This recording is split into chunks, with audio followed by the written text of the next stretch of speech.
Assalamu alaikum, a very good evening to all. So this is going to be the third MCQ session. अभी तक हमने 2 किए हुए हैं and continuing that आज की वीडियो में हम और MCQs करेंगे जो कि हम प्रीवियस क्वेश्चंस को कर रहे हैं, जिसमें अभी तक अराउंड 80 के MCQs हो चुके हैं और ये सारे के सारे क्वेश्चन जो हैं ये JKSSB ने पूछे हैं in different examinations like the junior statistical assistant या सब इंस्पेक्टर फाइनेंस जो माइग्रेंट का हुआ था, उसमें भी अच्छे क्वेश्चंस उसी में से मैंने उठाए हैं क्योंकि उसमें अच्छे क्वेश्चंस पूछे गए थे। बाकी इसके अलावा जूनियर असिस्टेंट और बाकी एग्ज़ाम से भी मैंने क्वेश्चंस उठाए हुए हैं। ठीक है, सो बिफोर आई बिगिन मैं एक दो चीज़ें बताना चाहूँगा। One is seek time and second is latency and the third thing is transfer rate. तो कल थोड़ा बहुत मैंने एक्सप्लेन किया था बट आई न्यू कि मैं अच्छे से एक्सप्लेन नहीं कर पाया था। सो आज मैं पहले इसको एक्सप्लेन करूँगा, then we will do that MCQ। ठीक है, so first let's see what seek time is. पहले हम देखेंगे कि सीक टाइम क्या होता है। देखो, जैसे कि आपको पता है कि जो भी डिस्क होती है, B it A CD, DVD और ए हार्ड डिस्क, उसमें क्या होता है कि that is divided into circular tracks, और ट्रैक्स जो होते हैं वो सेक्टर्स में डिवाइडेड होते हैं। लाइक यू कैन सी, इसको मैं कह सकता हूँ, यहाँ पे यू कैन सी जो बाहर वाला है इसको मैं कह सकता हूँ ट्रैक 1, ये ट्रैक 2 है, ये ट्रैक 3 है, ट्रैक 4 है। Total we have 4 tracks. ठीक है, अब हर एक ट्रैक के अंदर सेक्टर्स हैं। लाइक ये जो आप देख रहे हो ना बीच में लाइंस डाली हुई है, तो मैं कह सकता हूँ कि बाहर वाला ट्रैक 1 है तो इसका ये सेक्टर 1 है फॉर एग्जांपल, सेक्टर 2 इसका ये है, सेक्टर 3 जो है इसका ये है, और सेक्टर 4 जो है वो ये है। ठीक है, दिस इज सेक्टर नंबर 4। तो इस तरह से हर एक ट्रैक के अंदर 4 सेक्टर्स है। ऐसे ही जो ट्रैक 3 है उसके अंदर भी 4 सेक्टर्स है। I hope this thing is clear to you. अब हमें यहाँ पे जो टर्म है that is seek time. Seek time किसको कहते हैं?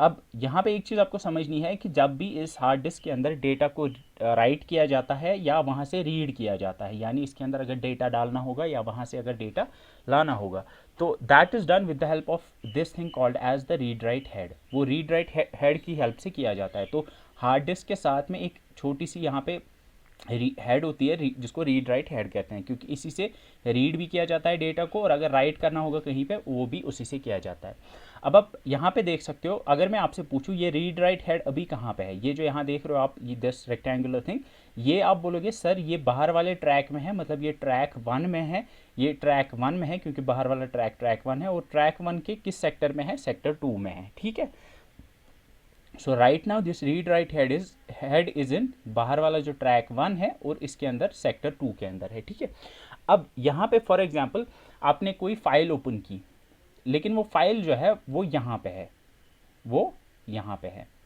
अब अगर मैं आपसे पूछूं कि वो कौन से सेक्टर और कौन से ट्रैक के अंदर है, आप बोलोगे वो सबसे अंदर वाले ट्रैक के अंदर है, यानी ट्रैक नंबर 4 और सेक्टर नंबर 4 के अंदर है। तो अभी आप कहाँ पे हो? अभी राइट नाउ जो रीड राइट हेड है वो है ट्रैक नंबर 1 और ट्रैक नंबर 1 के सेक्टर नंबर 2 में, और उसको पहुंचना है ट्रैक नंबर 4 में जो अंदर वाला ट्रैक है, और उसके सेक्टर नंबर 4 के अंदर पहुंचना है उसको। ठीक है, ठीक है, तो यहाँ पे अब एक चीज़ है कि अब ये वहाँ तक कैसे पहुँचेगा, वहाँ तक ये कैसे पहुँचेगा? देखो, सबसे पहली चीज़ जो होगी, सबसे पहली चीज़ जो होगी, ये रीड राइट हेड है, ये ट्रैक 1 से ट्रैक 2 में जाएगा, फिर ट्रैक 3 में, और फाइनली ट्रैक 4 में। तो मतलब ये इस तरह से आगे की तरफ बढ़ेगा जब तक ये ट्रैक 4 के ऊपर ना आ जाए। तो पहली चीज़ है कि कोई भी डेटा रीड करने के टाइम पे या राइट करने के टाइम पे हार्ड डिस्क में ये रीड राइट हेड जो होता है ये आगे पीछे मूव करता है। ठीक है, तो ये सबसे पहले क्या करेगा, ये ट्रैक 4 से ट्रैक 1 पे आ जाएगा। तो हमने यहाँ पे जो चीज़ समझी वो ये है कि सबसे पहला काम जो इस रीड राइट हेड ने किया वो इसने ये किया कि it move to the desired track. ये कहाँ पे पहुँचा? ये डिज़ायर्ड ट्रैक, मतलब जिस ट्रैक पे हमें पहुँचना था उस ट्रैक पे पहुँचा। अभी ये बस ट्रैक नंबर 4 पे है, लेकिन अभी ये किस में है? सेक्टर नंबर 2 में ही है। ट्रैक 4 ये है, ये पहुंचा ट्रैक 4 में, लेकिन ट्रैक 4 के सेक्टर 2 में अभी है ये, क्योंकि ये जो आप देख रहे हो इस साइड जितने भी सेक्टर्स हैं वो सेक्टर नंबर 2 है। ठीक है, लेकिन अब इसको कहाँ पहुंचना है? अब इसको यहाँ पहुंचना है। अब ये सिर्फ ये जो रीड राइट हेड है ना, जब ये मूव करता है तो ये सिर्फ ट्रैक्स को चेंज कर सकता है, मतलब ये ट्रैक 4 से ट्रैक 3, ट्रैक 2 और ट्रैक 1 में जा सकता है। ये सेक्टर्स चेंज नहीं कर सकता, ये यहीं पे है, ये लेफ्ट राइट मूव नहीं कर सकता। अब इस वक्त ये ट्रैक नंबर 4 में तो आ गया, लेकिन अभी ये किस में है? अभी ये सेक्टर 2 के अंदर है, इसको पहुंचना है सेक्टर 4 के अंदर। तो वो कैसे होगा, वो होगा ये जो आप हार्ड डिस्क देख रहे हो ये रोटेट अब करेगी। तो यहाँ पे जैसे ये रोटेट करेगी तो ये सेक्टर 4 यहाँ पहुँच जाएगा, फिर सेक्टर 4 इधर आ जाएगा, फाइनली ये पॉइंट जो है ये इसके नीचे आ जाएगा। तो यहाँ पे जो चीज़ आपको समझनी है वो ये है कि जब भी रीडिंग या राइटिंग होती है हार्ड डिस्क में तो दो चीज़ें होती है। एक होता है कि जो पहले क्या होता है कि पहले read write head, first the read write head goes to the desired track, पहले ये पहुँचता है कहाँ, ट्रैक पे। फिर उस डिज़ायर्ड ट्रैक पे जब ये पहुँचता है उसके बाद डिस्क रोटेट करती है, उसके बाद डिस्क रोटेट करती है जब तक कि ये रीड राइट हेड जो है ये जब तक कि डिज़ायर्ड सेक्टर के ऊपर ना आ जाए। ठीक है, इतना समझ आ गया। तो दो चीज़ें हैं। अब यहाँ पे आपको जो चीज़ें समझनी है, पहला है सीक टाइम। सीक टाइम का मतलब है कि जो ये रीड राइट हेड है इसको डिज़ायर्ड ट्रैक तक पहुँचने में कितना टाइम लगता है, that is called as seek time. तो seek time is simply the time taken by the read write head to reach the desired track. मतलब यहाँ से लेके यहाँ तक इसको पहुँचने में जितना टाइम लगा उसको हम कहेंगे सीक टाइम। सीक टाइम वहीं तक है। फिर अभी ये सिर्फ कहाँ पे पहुंचा, अभी ये ट्रैक 4 पे पहुंचा है, जो जहाँ पे इसको पहुंचना है, लेकिन अभी इसको सेक्टर 4 में पहुंचना है। तो राइट ट्रैक में तो ये आ गया, लेकिन अब इसको सही सेक्टर में भी पहुंचना है। तो सही सेक्टर में पहुंचने के लिए डिस्क रोटेट करेगी, ये मूव नहीं करेगा। तो जो डिस्क रोटेट करेगी, तो जितने टाइम में ये डिस्क रोटेट होके ये पॉइंट जब तक यहाँ तक नहीं पहुंचेगा, यानी जितना टाइम अब रोटेट करने में लगेगा डिस्क को, उस वाले टाइम को हम कहेंगे लेटेंसी। ठीक है, दो चीज़ें हैं। आई होप ये चीज़ समझ आ गई आपको। First is that is called seek time. तो इंग्लिश में मैं कहूँगा seek time is the time taken by the read write head to move to the desired track. Second thing is latency. Latency, जब ये राइट ट्रैक तक पहुँच गया, अब राइट सेक्टर में पहुँचना है। तो राइट सेक्टर में पहुँचने के लिए आई वुड से दैट कि लेटेंसी का मतलब होता है, इसको हम कहते हैं रोटेशनल लेटेंसी भी। तो लेटेंसी मैं कहूँगा it is the time taken by the disk to rotate so that this read right head reaches the right sector। ठीक है, जब तक ये राइट सेक्टर पे, या हम कहेंगे so that the desired sector does not come under the read right head। जब तक ये desired sector read write head के नीचे ना आ जाए, जितना टाइम इसको लगेगा that would be your latency. Look, यहाँ पे यू कैन सी अभी रीड राइट हेड कहाँ है, ये ट्रैक बाहर वाले ट्रैक में है, मतलब ट्रैक नंबर 1 में है। लेकिन जो डिज़ायर्ड डेटा है हमारा, फॉर एग्जांपल वो इस ट्रैक के अंदर है कहीं पे, तो इसको पहुंचने कहाँ पे, ट्रैक नंबर 1 पे। तो ये read write head you can सी यहाँ पे ये ट्रैक नंबर 4 अंदर वाला जो ट्रैक है वहाँ तक पहुँच गया। तो जितने टाइम में ये आगे पहुँचेगा, यानी राइट ट्रैक पे पहुँचेगा, उसको हम कहेंगे that would be your seek time. ठीक है, दूसरी चीज़ जो मैंने बताई वो है लेटेंसी। लेटेंसी आपको समझ आएगा यहाँ से।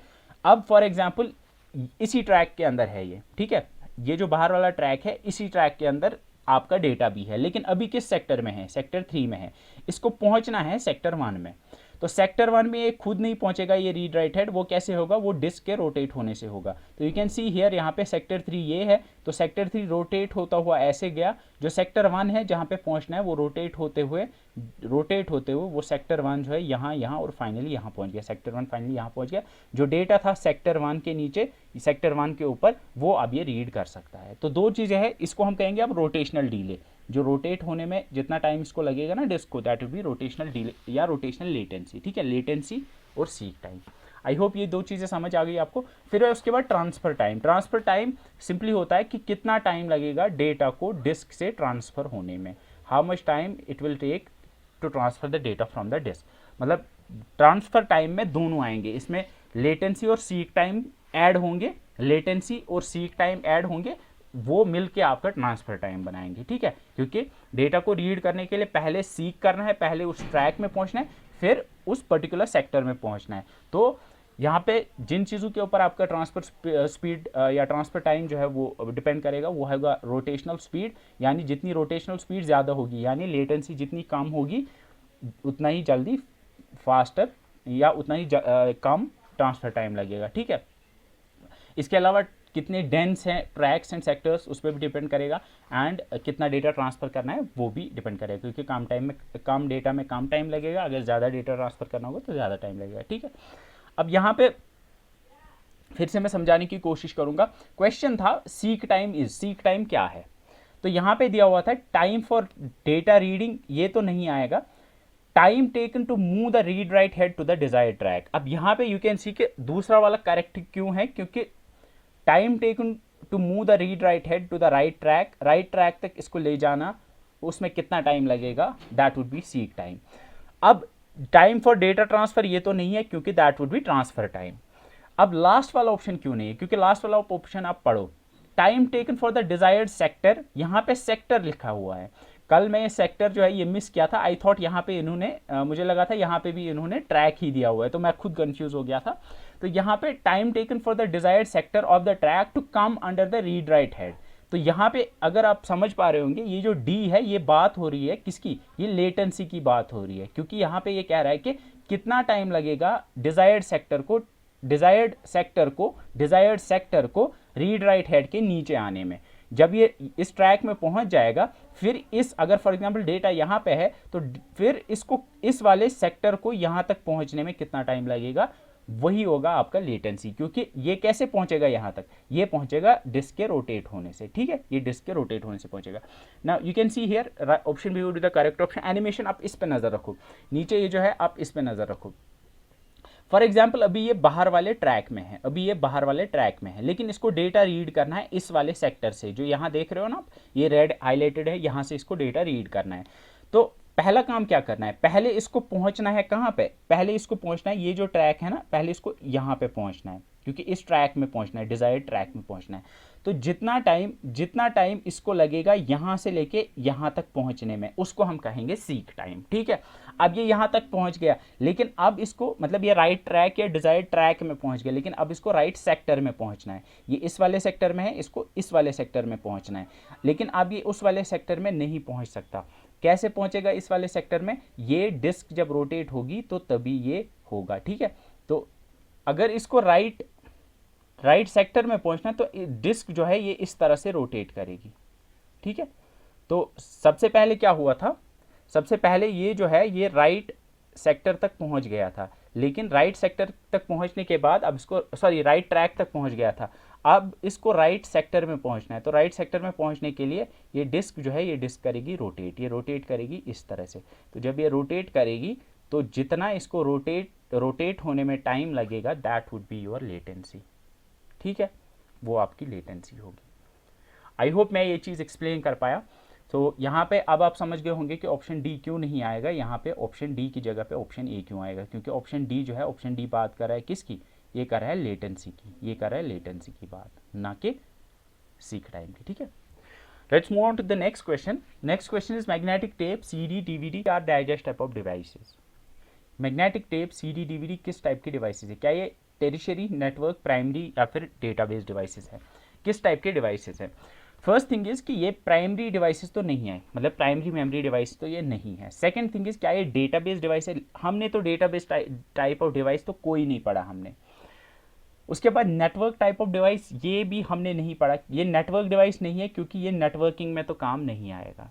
ठीक है, अब यहाँ पे ये टेरिशरी में आएगा, ये टेरिशरी में आएगा। क्यों आएगा, हमने ये चीज़ पढ़ी थी कि सेकेंडरी में हम इसको कंसिडर करते हैं, क्योंकि हमने देखा था कि hard disk, SSD, magnetic tape, CD, DVD ये तो सिर्फ सेकेंडरी में आते हैं, लेकिन यहाँ सेकेंडरी नहीं दिया हुआ है, यहाँ टेरिशरी दिया हुआ है। अब यहाँ पे ये टेरिशरी में कैसे आएगा, पहले आपको यहाँ पे राइट ऑप्शन जो है वो टेरिशरी है, पहले आपको समझना है टेरिशरी क्या है।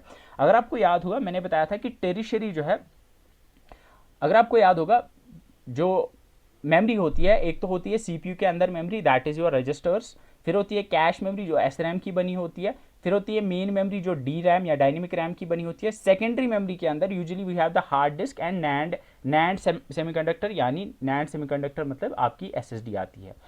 अब जो ये टेरिशरी है इसमें सीडी, डीवीडी एटसेट्रा आते हैं, इसको हम सेकेंडरी में भी कंसिडर करते हैं। अब यहाँ पे अगर आपको याद होगा मैंने बताया था कि टेरिशरी मेमोरी जो है, टेरिशरी मेमोरी यूजुअली हम कहते हैं, टेरिशरी मेमोरी जो है हम कहते हैं उस टाइप की मेमोरी को जहाँ पे परमानेंट स्टोरेज होती है, और एक रोबोट होता है जो कि बहुत सारी इन डिवाइसेस को, यानी बहुत सारी मेमोरी डिवाइसेस होती है, यूजुअली बहुत सारी मैग्नेटिक टेप्स होती है, सीडी डीवीडीज होती है, उनको रिमूव करता है और उनको इंसर्ट करता है। तो हमने देखा था कि टेरिशरी स्टोरेज जो होती है it involves mounting and unmounting removable यहाँ पे लिखा हुआ है रिमूवेबल मास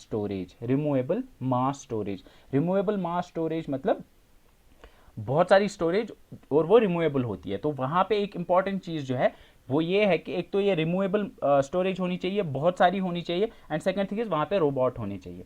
अब यहाँ पे हम सेकेंडरी मेमोरी में HDD और SSD को रखते हैं, लेकिन जो CD DVD या मैग्नेटिक टेप है उसको क्यों नहीं रखते? क्योंकि यूजुअली जो CD DVD है या फिर मैग्नेटिक टेप है ये है रिमूवेबल, इस वजह से टेरिशरी मेमोरी में हम इन्हीं को यूज़ करते हैं।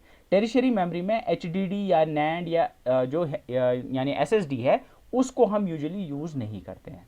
तो टेरिशरी मेमोरी याद रखोगे आप, टेरिशरी मेमोरी क्या होती है? टेरिशरी मेमोरी होती है एक मास स्टोरेज, बहुत सारी स्टोरेज जहाँ पे बहुत सारी रिमूवेबल डिस्क्स होती है, रिमूवेबल CDs DVDs या मैग्नेटिक टेप्स होती है, जिनको निकालने के लिए और इंसर्ट करने के लिए एक ऑटोमेटिक रोबोट होता है, एक ऑटोमेटिक रोबोटिक आर्म होती है जो जिस टेप की ज़रूरत होती है या जिस CD DVD की ज़रूरत होती है उसको निकालती है, उसको इंसर्ट भी करती है, यानी उसको माउंट अनमाउंट वो ऑटोमेटिकली करती है। तो यहाँ पे ऑप्शंस में इन्होंने नहीं लिखा था कि इन्होंने डेफिनेशन नहीं लिखी हुई थी टेरिशरी मेमोरी की, लेकिन इन्होंने लिखा था कि मैग्नेटिक टेप CD DVD इनमें से किस में आएंगे।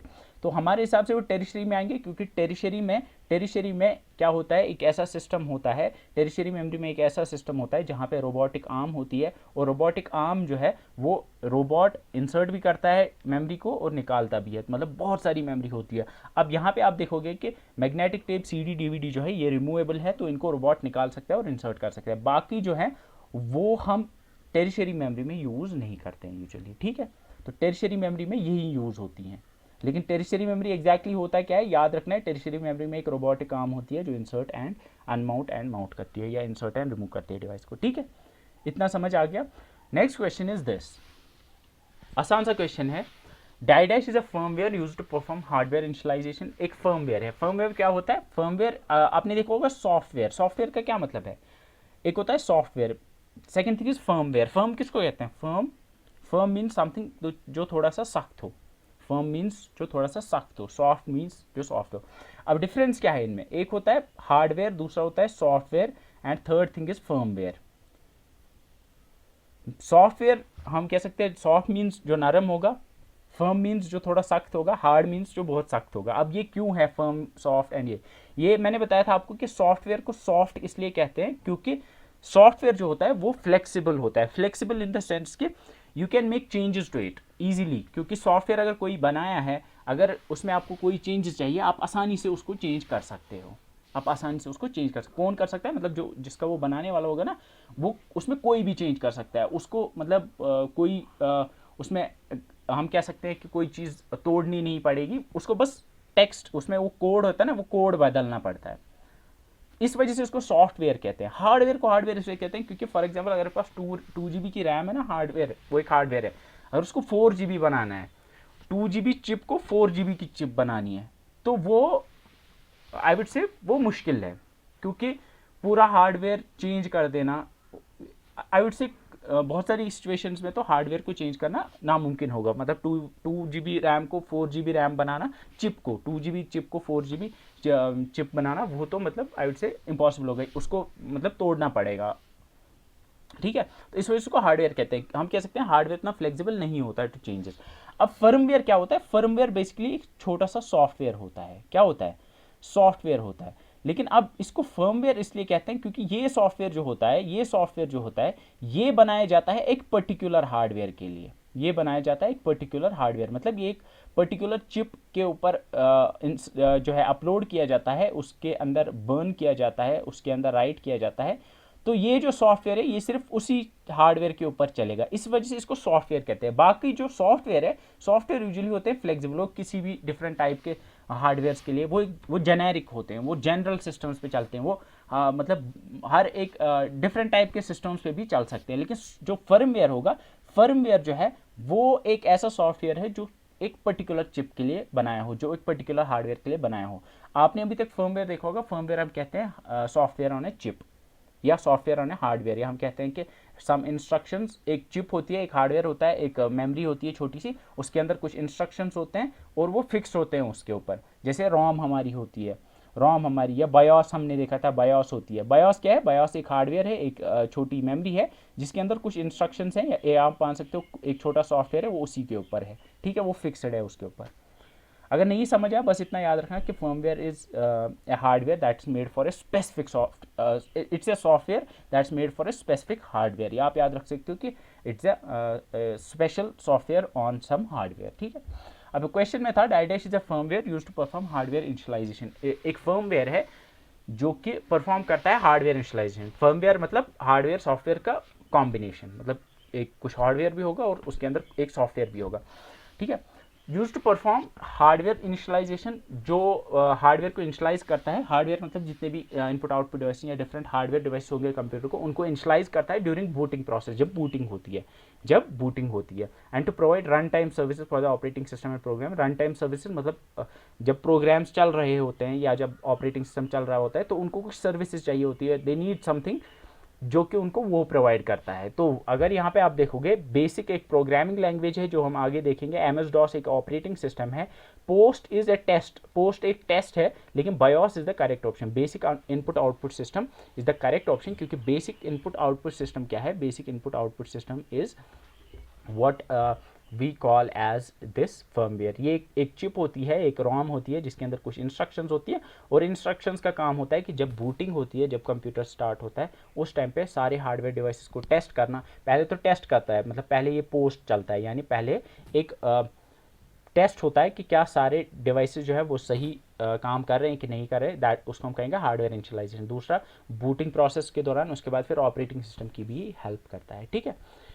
आई होप ये चीज़ तो ऑलरेडी आपको पता होगी और ये चीज़ आपने किया होगा, ठीक है। सो फर्मवेयर क्या है? Firmware is a software that provides basic machine instructions that allow the hardware to function and communicate with other software running on the device. या आप कह सकते हो firmware is a software for a specific hardware, एक software जो एक specific hardware के लिए होगा, ठीक है, उसी के ऊपर होगा। नेक्स्ट क्वेश्चन इज दिस, अब आप बताओ the level of detail in A print image is called.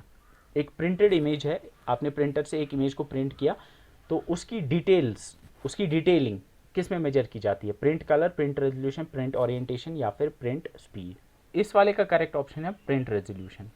Print resolution दरअसल हमें बताता है, प्रिंट रेजोल्यूशन टेल्स अस कि इमेज कितनी डिटेल्ड है, इमेज कितनी डिटेल्ड है। अगर आपको याद होगा, मैंने बताया था प्रिंट रेजोल्यूशन जो होता है ये हमें बेसिकली बताता है कि ये हम मेजर करते हैं डॉट्स पर इंच में। अगर आपको याद होगा, ये हम मेजर करते हैं डीपीआई यानी डॉट्स पर इंच में, मतलब एक स्क्वायर इंच के अंदर, एक स्क्वायर इंच अगर इतना मैं एरिया लूँगा उस पेपर का जिसके ऊपर बनी है, उसके ऊपर कितने डॉट्स हैं। डॉट्स मतलब जब भी अगर आपको याद होगा प्रिंट हम करते हैं तो वो डॉट्स होते हैं जो प्रिंट करते हैं, ठीक है, बहुत सारे डॉट्स मिलके आपकी इमेज बनाते हैं। तो इफ़ यू सी हियर, यहाँ पे अगर आप देखोगे तो ये एक स्क्वायर इंच के अंदर, एक स्क्वायर इंच के अंदर 10 डॉट्स है, 10 डॉट्स पर स्क्वायर इंच। तो यहाँ पे जो रेजोल्यूशन है वो है 10 dpi। इस वाले के अंदर 72 dpi है रेजोल्यूशन, इस वाले के अंदर 300 dpi है रेजोल्यूशन। सो यू कैन सी यहाँ पे भी सर्कल बना है, यहाँ पे भी सर्कल बना है, यहाँ पे भी सर्कल बना है, लेकिन ये वाला सर्कल जो है ये काफ़ी डिटेल्ड है। अगर आप जूम भी करोगे तो ये एजेस नहीं दिखेंगे आपको, आपको बिल्कुल स्मूथ एजेस दिखेंगे। तो जितना रेजोल्यूशन ज़्यादा होगा the better, the more is the resolution the better will be the quality of the image. तो इमेज की क्वालिटी रेजोल्यूशन से हम मेजर करते हैं, जितनी ज़्यादा रेजोल्यूशन होगी उतनी ज़्यादा इमेज की क्वालिटी होगी, ठीक है, ठीक है। So this is 10 dpi, this basically 10 into 10 dpi, यानी 10 यहाँ पे टोटल 100 होंगे, ठीक है। 10 इस तरफ से डॉट्स होंगे और 10 इस तरह डॉट्स होंगे, तो टोटल 100 डॉट्स होंगे। यहाँ पे 72 इंटू 72 इस तरह के डॉट्स होंगे, ठीक है। Next is where are the file stored permanently. File जो है वो कहाँ पे स्टोर की जाती हैं, फाइल जो है वो कहाँ पे स्टोर की जाती हैं। Are they stored in RAM, cache और SSD और SD रैम। तो यहाँ पे बात हो रही है, यहाँ पे बात हो रही है परमानेंटली की, तो परमानेंट मतलब यहाँ पे बात हो रही है नॉन वोलेटाइल मेमोरी की। तो इनमें से कौन सी नॉन वोलेटाइल है? रैम तो वोलेटाइल है, कैश भी वोलेटाइल है, एस डी रैम जो है वो भी एस डी रैम यानी ये भी वोलेटाइल ही है, ठीक है। S D RAM it's a type of RAM. उसके बाद अगर आप देखोगे there is S S D. अगर आपको याद होगा मैंने बताया था एस एस डी एक सेकेंडरी स्टोरेज डिवाइस है, और सेकेंडरी स्टोरेज डिवाइसेज जो होते हैं वो होते हैं नॉन वोलेटाइल। तो इस वजह से ये है परमानेंट। तो यहाँ पे फाइल जो है वो एस एस डी यानी सॉलिड स्टेट ड्राइव के अंदर परमानेंटली स्टोर होती है। एस एस डी जो है ये बनी होती है नैंड गेट्स की, और इसको हम सेमीकंडक्टर सेकेंडरी स्टोरेज मेमोरी भी कह सकते हैं, ठीक है। तो यहाँ पे S S D would be the correct option, ठीक है। सो एस एस डी क्या होती है? It's a solid state storage device जो कि आईसी या इंटीग्रेटेड सर्किट्स की हेल्प से डेटा को स्टोर करता है, या इसके अंदर आईसीज होती हैं जो नैंड गेट्स की बनी होती है जिसके अंदर डेटा स्टोर होता है। ये इसको हम फ्लैश मेमोरी भी कह सकते हैं, और ये बिल्कुल परमानेंटली डेटा को स्टोर कर सकती है like your H D D यानी हार्ड डिस्क ड्राइव्स। लेकिन हार्ड डिस्क ड्राइव से ये फास्टर होती हैं। हार्ड डिस्क ड्राइव्स में मूविंग पार्ट्स होते हैं, उनमें वो डिस्क मूव करती है, इसमें कोई मूविंग पार्ट नहीं है, तो इस वजह से एसएसडी में शोर भी नहीं होता है, नॉइज़ इसमें कम होती है। फ्लॉपी डिस्क के कंपैरिजन में तो ये फास्ट भी है, और एचडीडी की तरह ही फ्लॉपी में भी शोर है, इसमें कोई शोर नहीं है, ठीक है। Then next question is this, die dash is the process of entering data and instructions into a computer system. Computer के अंदर डेटा को एंटर करना या इंस्ट्रक्शंस को एंटर करने को हम क्या कहते हैं? आसान क्वेश्चन है, उसको हम इनपुटिंग कहेंगे। आसान क्वेश्चन है, so option B would be the correct option, ठीक है। Next question is this, control unit and arithmetic logic unit of a computer system are together known as. Control unit और ALU को हम एक साथ क्या कहते हैं? आसान क्वेश्चन है, करेक्ट आंसर इज सीपीयू, क्योंकि सीपीयू के अंदर दो कंपोनेंट्स होते हैं, control unit and arithmetic and logic unit, ठीक है। सो सीपीयू बना होता है किसका? Control unit and arithmetic and logic unit का, ठीक है। आसान क्वेश्चन है, सो CPU would be the correct option. Next question, so you can see here, जो सीपीयू होता है, सीपीयू के अंदर एक कंट्रोल यूनिट होता है, अरिथमेटिक लॉजिकल यूनिट होता है, और कुछ रजिस्टर्स होते हैं, ठीक है। इनको हम एक साथ कह सकते हैं कि ये सीपीयू है, ठीक है। सो इनपुट डिवाइस का काम होता है to accept the input data and instructions. Main memory temporarily store करती है उस डेटा को जो करंटली एग्जीक्यूट हो रहा है, या जो करंटली यूज़ हो रहा है, या जो प्रोग्राम्स करंटली चल रहे हैं वो मेन मेमोरी में होते हैं। रजिस्टर स्टोर करते हैं इंटरमीडिएट रिजल्ट्स को या इंटरमीडिएट एड्रेसेस को। जो एएलयू है ये परफॉर्म करता है रियल टास्क, ये एग्जीक्यूट करता है, it perform the arithmetic and the logical operations, जिसमें बहुत सारे ऑपरेशंस है, we have the arithmetic operation, comparison operations, इस तरह के बहुत सारे ऑपरेशंस हैं।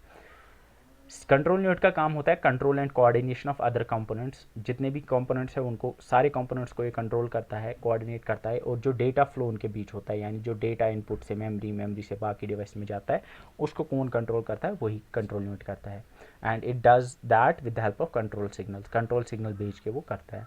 आउटपुट डिवाइस का काम होता है supplies the output result to the user, और सेकेंडरी स्टोरेज का काम होता है डेटा को परमानेंटली स्टोर करना, ठीक है। Next question is, die dash refers to the physical device of a computer.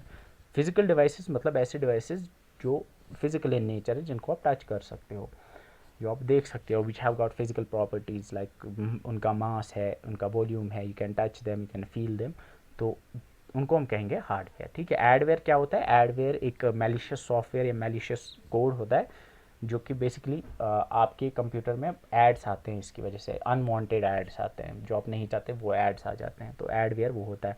Firmware मैंने बताया, फर्मवेयर जो है, फर्मवेयर बेसिकली ये सॉफ्टवेयर है, लेकिन made for a particular hardware, ये नहीं आएगा। सॉफ्टवेयर जो है ये मैंने बताया it's a set of instructions, ये फिजिकल नहीं होते हैं, ठीक है, इनको, ठीक है। Hardware would be the correct option. Next question है, which of the following device can act as both है इनपुट एंड आउटपुट डिवाइस। इनमें से कौन सा इनपुट डिवाइस भी है, आउटपुट डिवाइस है? कीबोर्ड ये सिर्फ इनपुट डिवाइस है, कीबोर्ड सिर्फ इनपुट डिवाइस है। प्रोजेक्टर ये सिर्फ एक आउटपुट डिवाइस है। माइक्रोफोन ये एक सिर्फ इनपुट डिवाइस है। लेकिन यूएसबी फ्लैश ड्राइव मतलब आपकी पेन ड्राइव जो है, ये इनपुट डिवाइस भी है, आउटपुट डिवाइस भी है। क्यों? क्योंकि आप इससे दोनों इनपुट भी कर सकते हो, आउटपुट भी। इनपुट कैसे कर सकते हो? फॉर एग्जांपल आप इसके थ्रू कंप्यूटर में डेटा डाल सकते हो, आप बाहर से कहीं से डेटा लाओगे और वो इसके थ्रू कंप्यूटर में डालोगे, तो इनपुट डिवाइस हो गया। अब इसके थ्रू आप डेटा बाहर भी सेंड कर सकते हो, तो इस वजह से ये आउटपुट बनेगा, ठीक है। तो this is both input and output device, ठीक है। डाई डैश, अब इंपॉर्टेंट क्वेश्चन है, die dash, data die dash means storing the same data at multiple locations. अगर आप एक ही डेटा को एक से ज़्यादा जगह पे स्टोर करते हो उसको हम क्या कहते हैं? क्या उसको इंडिपेंडेंस कहते हैं, रिडंडेंसी कहते हैं, इनकन्सिस्टेंसी कहते हैं या शेयर्ड कहते हैं? तो याद रखना है उसको रिडंडेंसी कहते हैं। Redundancy means duplicacy. जब आप डुप्लीकेट डेटा रखते हो, मतलब एक डेटा की मल्टीपल कॉपीज़ रखते हो, उसको हम रिडंडेंसी कहते हैं। ठीक है, ये डेटाबेस में पढ़ना था हमें, ये बाद में हम इंशाल्लाह पढ़ेंगे, लेकिन अभी के लिए याद रखो रिडंडेंसी का मतलब होता है storing the same data at multiple location, जब एक ही डेटा को मल्टीपल लोकेशन पे स्टोर करते हो। ठीक है, like you can see here for example, यहाँ डेटा है for example block 1, block 2, block 3, block 4, इसको मैंने एक डिस्क में रखा हुआ है, और same block 1, block 2, block 3, block 4 को मैंने दूसरी डिस्क के अंदर भी स्टोर रखा है। तो यू कैन सी यहाँ पे मैंने कॉपी रखी है, तो यहाँ पे मैंने दो जगह पे डेटा को रखा है, that this is called as redundancy, यानी कॉपी किया हुआ है मैंने डेटा को, सेम डेटा को दो जगह पे रखा है। अगर हम सेम डेटा को दो जगह पे रखेंगे इसको मिररिंग भी कहते हैं, सेम एग्जैक्ट कॉपीज दो जगह पे रखते हैं उसको मिररिंग भी कहते हैं, ये भी आप याद रखना। ठीक है, नेक्स्ट इज एन डाइडैश device is an electrochemical device that accepts data from outside world and translate them to form into a form computer can interpret। अब यहाँ पे अगर थोड़ा बहुत ग्रामर भी आता होगा, अगर ग्रामर भी थोड़ा बहुत आता होगा तो आप इसको कर पाओगे। ठीक है, यहाँ पे दो ऑप्शन एलिमिनेट हो जाए, एक ऑप्शन एलिमिनेट हो जाएगा आपका, कंट्रोलिंग एलिमिनेट हो जाएगा क्योंकि एन लिखा हुआ है इन्होंने। ठीक है, अब यहाँ पे ये बताता है कि ऐसे इलेक्ट्रोमैकेनिकल डिवाइसेस जो डेटा को एक्सेप्ट करते हैं फ्रॉम आउटसाइड वर्ल्ड, मतलब बाहर से डेटा जो आता है उसको एक्सेप्ट करते हैं, फिर उसको ट्रांसलेट करते हैं जो कंप्यूटर समझ सकता है। आसान है ये काम, किसका है? ये इनपुट डिवाइस का है। इनपुट डिवाइस बाहर से आने वाले डेटा को एक्सेप्ट करता है, उसको ट्रांसलेट करता है बाइनरी में जिसको कंप्यूटर समझ सकता है, और फिर वही डेटा बाइनरी में आगे कंप्यूटर को दे देता है। तो input would be the correct option. Output इसका उल्टा होता है, आउटपुट जो है वो कंप्यूटर से डेटा को एक्सेप्ट करता है, उसको फिर ट्रांसलेट करता है उस फॉर्म में जिसको ह्यूमंस समझ सकते हैं, और फिर ह्यूमंस को के सामने प्रेजेंट करता है। तो आउटपुट इनपुट इनकी ऑपोजिट फंक्शनिंग होती है। ठीक है, next question is which register holds address of the active memory location? कौन सा रजिस्टर स्टोर करता है एक्टिव मेमोरी लोकेशन? ठीक है, एक्टिव मेमोरी लोकेशन मतलब जिस मेमोरी को अभी रीड कर रहा है या जिस मेमोरी से अभी इंस्ट्रक्शंस सीपीयू में आ रही है, जिस मेमोरी लोकेशन से डेटा अभी सीपीयू में आ रहा है, मतलब जो अभी एक्टिव है, उसका एड्रेस किस रजिस्टर में होता है? क्या वो memory buffer, memory backup, memory access या मेमोरी एड्रेस रजिस्टर में होता है? तो याद रखना है कि वो होता है मेमोरी एड्रेस रजिस्टर के अंदर। अगर आपको याद होगा मैंने बताया था दो तरह के मेमोरी रजिस्टर्स होते हैं, एक होता है मेमोरी एड्रेस रजिस्टर, दूसरा होता है memory buffer register. Memory address register hold करता है कि मेमोरी यानी रैम में फॉर एग्जांपल अगर रैम है आपकी ये, और रैम से डेटा सीपीयू एक्सेस कर रहा है, तो फॉर एग्जांपल इसमें मल्टीपल लोकेशंस होती है इस तरह से, there are multiple locations, you can see कि यहाँ पे इस तरह की लोकेशंस होती हैं, इनको हम सेल्स कहते हैं। तो यू कैन सी कि रैम के अंदर वी हैव मल्टीपल लोकेशंस 1 2 3 4 इस तरह की। अगर फॉर एग्जांपल सीपीयू अभी इस वाली यानी सेकेंड मेमोरी लोकेशन से डेटा को रीड कर रहा है, तो इसका एड्रेस यानी दूसरी जो ये मेमोरी लोकेशन यहाँ पे है, इसका एड्रेस कहाँ पे होगा? वो स्टोर होगा मेमोरी एड्रेस रजिस्टर में। दूसरा है memory buffer register. Memory buffer register basically जो डेटा यहाँ से रीड किया जाएगा, जो डेटा मेमोरी से रीड किया जाता है उसको स्टोर किया जाता है कहाँ पे? एक रजिस्टर में जिसका नाम है memory buffer register.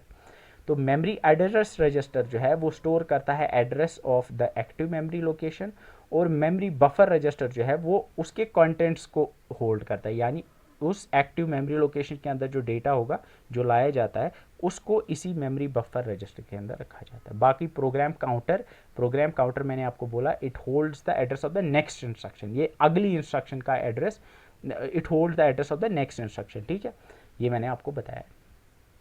Instruction register जो है इट होल्ड द इंस्ट्रक्शन, ये इंस्ट्रक्शन को होल्ड करता है। ठीक है, accumulator it hold the intermediate results, ये आपको याद रखने हैं। Next question is which input device is used to recognise a pre specified type of mark made by pencil और पेन? आसान क्वेश्चन है कि इनमें से कौन सा इनपुट डिवाइस रिकॉग्नाइज करता है कुछ प्री स्पेसिफाइड, मतलब इसको पहले से बोला गया है कि इस तरह के मार्क्स होंगे, लाइक सर्कुलर मार्क्स होंगे या इस तरह के ओवल मार्क्स होंगे या रेक्टेंगुलर मार्क्स होंगे, ये इसको पहले से बताया होता है सॉफ्टवेयर को या सिस्टम को, जो कि पेन या पेंसिल से मार्क्स डाले जाते हैं। माउस तो नहीं है, ये कोई मार्क्स रिकॉग्नाइज नहीं करता, यहाँ पे MICR है, MICR जो है ये रिकग्नाइज करता है, it recognises some pre specified marks, ये इसके 14 सिंबल्स होते हैं जिनको ये रिकग्नाइज करता है, मैग्नेटिक इंक कैरेक्टर रिकग्निशन, लेकिन वो पेन या पेंसिल से नहीं डाले जाते हैं, वो स्पेशल इंक से डाले हुए होते हैं ऑलरेडी, जो चेक्स के ऊपर होता है। Optical mark reader OMR, yes OMR is the correct option, क्योंकि OMR शीट के ऊपर कुछ पहले से ही इसको बताया हुआ होता है कि इस तरह के मार्क्स होंगे जो कि पेन या पेंसिल से डाले जाते हैं, ठीक है। Barcode reader B, it recognise marks, ये भी मार्क रीड करता है, ये भी मार्क्स को रीड करता है, इस तरह के मार्क्स को रीड करता है, वर्टिकल लाइंस को, लेकिन वो भी प्री स्पेसिफाइड होती है, लेकिन वो पेन या पेंसिल से नहीं डाली होती है, ठीक है। So option C would be the correct option. इस तरह का OMR डेफिनेटली देखा होगा एग्जाम में भी, यही आपको भरना है, ठीक है। नेक्स्ट इज डाइडैश is processed, manipulated and interpreted data. Data जो प्रोसेस किया हुआ हो, यानी डेटा को जो प्रोसेस किया जाता है उसको मैनिपुलेट मतलब चेंज किया हुआ है, उसको इंटरप्रेट मतलब उसको अंडरस्टैंड किया है, उसके बाद उसको हम क्या कहते हैं। तो अगर ये क्वेश्चन जो है ये शायद आपको पता होगा कि जो बाहर से जो डेटा आता है उसको हम रॉ डेटा कहते हैं, ठीक है, उसको यूजुअली डेटा कहेंगे। फिर जब उसके ऊपर CPU प्रोसेसिंग करता है, फॉर एग्जांपल आप यहाँ से दो नंबर्स दोगे, उन दो नंबर्स को CPU प्रोसेस करेगा, उनको ऐड करेगा फॉर एग्जांपल, वो ऐड करके जो रिजल्ट आएगा ना उसको हम इन्फॉर्मेशन कहते हैं, क्योंकि अगर दो नंबर्स को ऐड करके जो वहाँ से रिजल्ट आए ना, दैट इज़ इन्फॉर्मेशन, ठीक है, उसको हम इन्फॉर्मेशन कहते हैं। तो इन्फॉर्मेशन क्या होती है, बेसिकली जो इनपुट आप देते हो उसको हम डेटा सिंपली कह सकते हैं, रॉ डेटा। फिर CPU उस रॉ डेटा के ऊपर प्रोसेसिंग करेगा और प्रोसेस करके जो रिजल्ट्स आएंगे, जो आउटपुट से आपके सामने आएंगे, तो उसको हम इन्फॉर्मेशन कहेंगे, ठीक है। तो प्रोसेसिंग क्या करता है, वो डेटा को इन्फॉर्मेशन में कन्वर्ट करता है, ठीक है। ये टर्मिनोलॉजी जो है ये लूज टर्मिनोलॉजी है, इन्फॉर्मेशन डेटा ये इंटरचेंजेबली भी यूज़ किए जाते हैं, कहीं पे डेटा को इन्फॉर्मेशन कहेंगे, इन्फॉर्मेशन को डेटा कहेंगे, लेकिन ये क्वेश्चन वो पूछते थे तो याद रखना इन्फॉर्मेशन ज़्यादातर हम प्रोसेस डेटा को कहते हैं, ठीक है। नेक्स्ट है, in context of computer devices, डाइडैश is use to input data directly into the computer from the source document without copying and typing it. अगर कोई सोर्स डॉक्यूमेंट है, उससे अगर आपको डेटा को कॉपी करना है, उससे अगर आपको डेटा को इनपुट करना है, वहाँ से मतलब लेना है डेटा को, लेकिन आप उसको कॉपी नहीं करोगे, ना ही आप उसको टाइप करोगे, तो आप क्या इनमें से यूज़ करोगे। तो यहाँ पे लिखा हुआ है it's use to input data, तो ये इनपुट डिवाइस है, तो इनपुट डिवाइस मतलब मॉनिटर तो नहीं आएगा, हार्ड डिस्क ये तो स्टोरेज डिवाइस है, ये भी नहीं आएगा, जॉयस्टिक ये इनपुट डिवाइस है, लेकिन ये डॉक्यूमेंट्स के काम नहीं आता है, तो ये भी नहीं आएगा। तो यहाँ पे लिखा हुआ है scanner would be the correct option, क्योंकि किसी डॉक्यूमेंट से कोई डॉक्यूमेंट आप स्कैन कर सकते हो यूजिंग ए स्कैनर। तो for example if you have a document, आप क्या करोगे, आप इसको एक स्कैनर के अंदर डालोगे, स्कैनर उसकी एग्जैक्ट कॉपी कंप्यूटर के अंदर लेके आएगा, ठीक है।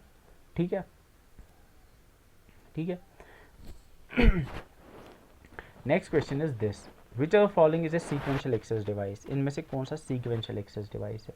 CD-ROM, DVD, मैग्नेटिक टेप और मेमोरी कार्ड। मैंने आपको पढ़ाया था सीक्वेंशियल एक्सेस क्या होता है, आपके नोट्स में भी है, सीक्वेंशियल एक्सेस क्या होता है, रैंडम एक्सेस क्या होता है, डायरेक्ट एक्सेस क्या होता है। तो अगर आपको याद होगा मैंने बताया था सीक्वेंशियल एक्सेस होता है आपकी मैग्नेटिक टेप के अंदर, CD-ROM या DVD जो है इनके अंदर होता है डायरेक्ट एक्सेस, और मेमोरी कार्ड जो होता है उसके अंदर होता है, चूँकि वो सेमीकंडक्टर का बना होता है, उसके अंदर होता है रैंडम एक्सेस, ठीक है। ये मैंने बताया था जो सेमीकंडक्टर के बने होते हैं like RAM, ROM, memory card, pen drive, SSD, उनके अंदर रैंडम एक्सेस होता है, लेकिन जो CD-ROM है, DVD-ROM जो डिस्क जिसके अंदर डिस्क होगी, हार्ड डिस्क होगी, उसके अंदर होता है something called as direct access. वो जो मैग्नेटिक टेप है उसके अंदर सीक्वेंशियल एक्सेस होता है। तो सीक्वेंशियल एक्सेस कहाँ होता है, मैग्नेटिक टेप के अंदर। अगर आपको याद होगा मैंने बताया था मैग्नेटिक टेप इस तरह की होती है, और ये जो है ये मैग्नेटिक टेप है, इसके अंदर इस तरह की एक टेप होती है, और अगर उसके अंदर फॉर एग्जांपल 4 फाइल्स है, ऑडियो 1 यहाँ पे है, यहाँ पे ऑडियो 2, ऑडियो 3 और ऑडियो 4, ये 4 फाइल्स है इसके अंदर। अगर आप स्टार्टिंग से रीडिंग स्टार्ट हो रही है, स्टार्टिंग से चल रही है ये, तो अगर यहाँ से रीड होना स्टार्ट होगा तो आगे ये चलता हुआ ऐसे जाएगा। तो अगर आपने इसको मतलब फॉर एग्जांपल ये 3 ऑडियो फाइल्स आपने सुनी, तो जैसे आपने 3 ऑडियो फाइल सुनी, अगर आप चाहते हो अब मुझे दूसरी वाली फाइल सुननी है, तो ये डायरेक्टली यहाँ से यहाँ नहीं पहुँच पाएगा, इसको 1 बाय 1 इसको आपको पीछे लेके जाना पड़ेगा, तो सीक्वेंशियली वापस आना पड़ेगा। तो ये आपने देखा होगा जब ये जो ये टेप होती थी, जो कैसेट होती थी, अगर आप फॉर एग्जांपल कोई गाना आपने सुना है इसमें और अगर आप चाहते हैं कि मैं फिर से उसको सुनूंगा, उस जो भी उसमें ऑडियो फाइल होगी, तो आपको यहाँ पेंसिल घुसानी पड़ती थी और उसको वापस लेना पड़ता था, क्योंकि इसके अंदर सीक्वेंशियल एक्सेस होता है। ठीक है, तो सीक्वेंशियल एक्सेस के लिए सीक्वेंशियल एक्सेस होता है आपकी किसके अंदर, मैग्नेटिक टेप के अंदर। ठीक है, तो सीक्वेंशियल एक्सेस क्या होता है, रैंडम एक्सेस क्या होता है, किसके अंदर रैंडम एक्सेस होता है, डायरेक्ट एक्सेस होता है, ये आप यहाँ से पढ़ सकते हो, ये आपके नोट्स में भी है। तो सीक्वेंशियल एक्सेस इस तरह होता है, यू कैन सी, मैंने आपको बताया था सीक्वेंशियल एक्सेस जो है वो कुछ इस तरह से होता है। अगर आपको वापस आना है तो आपको सारी लोकेशंस के थ्रू वापस आना पड़ेगा। ठीक है, रैंडम एक्सेस में क्या होता है कि रैंडम एक्सेस में फॉर एग्जांपल अगर ये वाली मेमोरी लोकेशन रीड हो रही है अभी, और अगर नेक्स्ट वाली फॉर एग्जांपल इसको रीड करना है, तो डायरेक्टली इसके बाद डायरेक्टली वो वाली रीड हो सकती है, मतलब बीच में इन वाली लोकेशंस को एक्सेस करने की ज़रूरत नहीं है। ये होता है रैम एट्सेट्रा में। देन इसके बाद we have the direct access. Direct access मैंने बताया आपको, पहले अगर पहले ये उस ट्रैक में जाएगा और फिर उसके बाद उस सेक्टर में जाएगा। तो ये रैंडम भी नहीं है क्योंकि ये डायरेक्टली यहाँ नहीं पहुँच पाया, और ये सीक्वेंशियल भी नहीं है। सीक्वेंशियल अगर होता तो पहले इसको बाहर ट्रैक पूरे ट्रैक को एक्सेस करना, फिर अंदर वाले ट्रैक को, फिर अंदर वाले, इस तरह से सारे ट्रैक्स को एक्सेस करते हुए पहुंचना था, लेकिन सीक्वेंशियल एक्सेस भी नहीं है। तो ये डायरेक्ट एक्सेस है। डायरेक्ट एक्सेस रैंडम एक्सेस और सीक्वेंशियल एक्सेस के बीच में आता है। ठीक है, next is what is the full form of CAM. CAM की फुल फॉर्म क्या होती है, मैंने दो चीज़ें बताई थी, कंप्यूटर एडेड मैन्युफैक्चरिंग और कंप्यूटर एडेड डिज़ाइन। तो कैड की फुल फॉर्म होती है कंप्यूटर एडेड डिज़ाइन, और कैम की होती है कंप्यूटर एडेड मैन्युफैक्चरिंग। तो CAM is computer aided manufacturing. तो यू कैन सी हियर, यहाँ पे रोबोट्स जो है ये मैन्युफैक्चर कर रहे हैं कार्स को, क्योंकि ये रोबोट्स हैं तो definitely robot is basically computer ही होता है छोटा सा। तो ये रोबोट्स की हेल्प से या कंप्यूटर की हेल्प से मैन्युफैक्चरिंग की जा रही है, तो इसको हम कह सकते हैं कंप्यूटर एडेड मैन्युफैक्चरिंग। अब यहाँ पे notebook computer, desktop computer, hand held computers are the example of which type of computer. Notebook computer या आपके लैपटॉप्स या आपके डेस्कटॉप, ये किस कैटेगरी में आते हैं, तो यू कैन सी ये मिनी, माइक्रो, मेन फ्रेम या सुपर कंप्यूटर्स में से आते हैं आपके micro computers. Micro computer would be the correct option. तो माइक्रो कंप्यूटर्स वो वाले कंप्यूटर्स होते हैं जो कि मिनी कंप्यूटर से छोटे होते हैं, मिनी कंप्यूटर से छोटे होते हैं और यूजुअली पोर्टेबल होते हैं। यूजुअली आप इनको ले जा सकते हो एक जगह से दूसरी जगह। इसमें एग्जांपल आपका पीसी आएगा, लैपटॉप आएगा, वर्क स्टेशन मतलब डेस्कटॉप जिसकी अच्छी खासी स्पेसिफिकेशंस होंगी, पाम टॉप, टैबलेट कंप्यूटर या टैब्स जिनको आप कहते हो, ये सारे आएंगे माइक्रो कंप्यूटर में। तो ये जो आप देख रहे हो these are all micro computers. और माइक्रो कंप्यूटर्स में होता है माइक्रो प्रोसेसर, यानी इनके अंदर जो सीपीयू होता है वो चिप के ऊपर होता है, एक ही चिप के ऊपर होता है। ठीक है, next is primary storage is also known as. Primary storage को हम मेन मेमोरी भी कहते हैं। आसान क्वेश्चन है, so option A would be the correct option. ठीक है, नेक्स्ट क्वेश्चन इज डायडैश is a software for hardware. Software एक ऐसा सॉफ्टवेयर जो एक हार्डवेयर के लिए बनाया गया हो, एक पर्टिकुलर हार्डवेयर के लिए बनाया गया हो, उसको हम फर्मवेयर कहेंगे। ठीक है, ठीक है, firmware would be the correct option.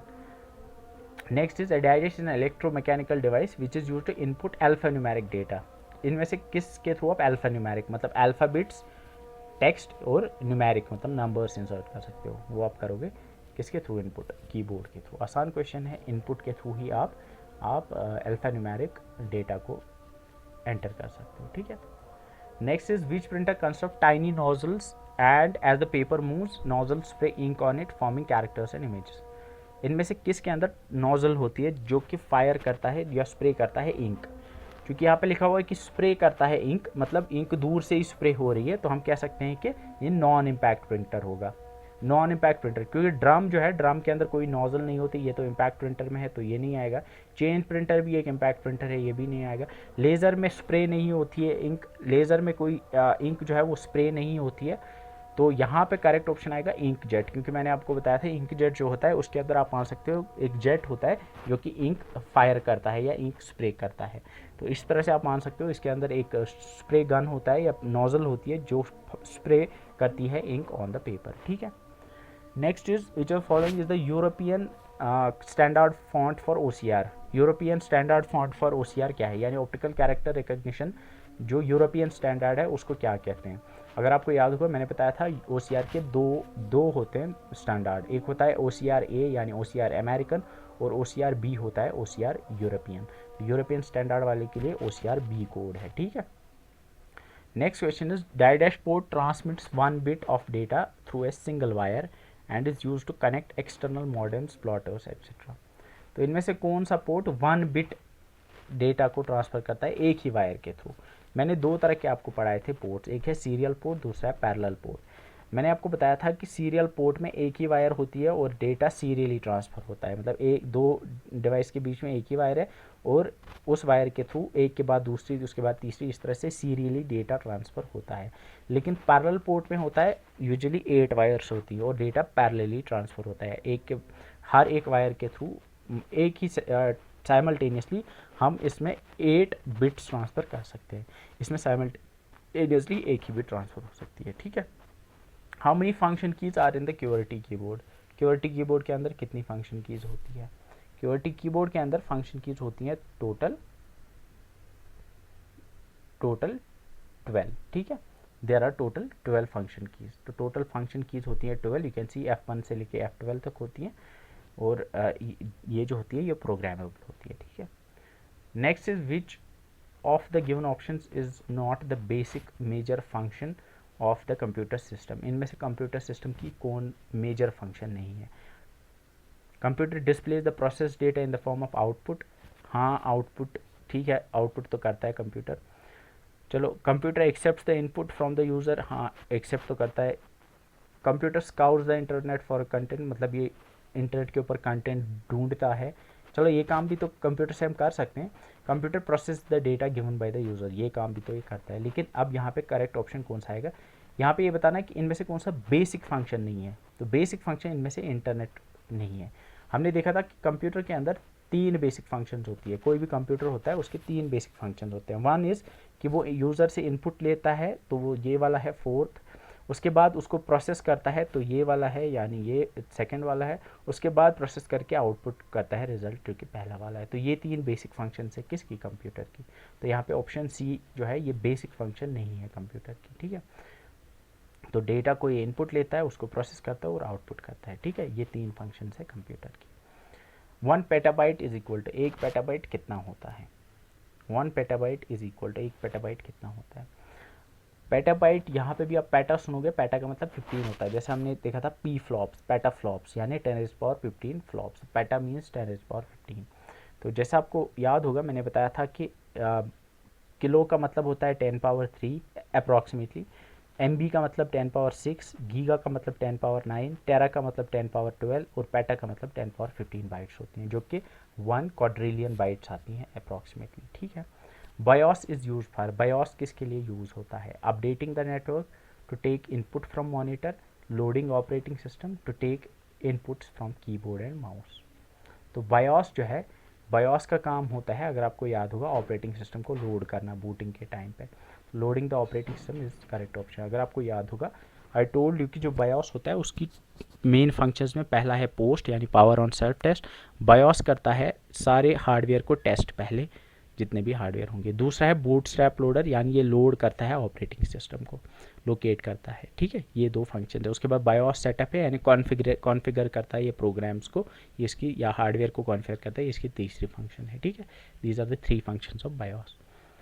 तो next question, I think that's it for today. आज के सेशन में इतना ही करते हैं, तो कल इंशाल्लाह और MCQs करेंगे। So see you in the next one. Till then, अल्लाह हाफिज़।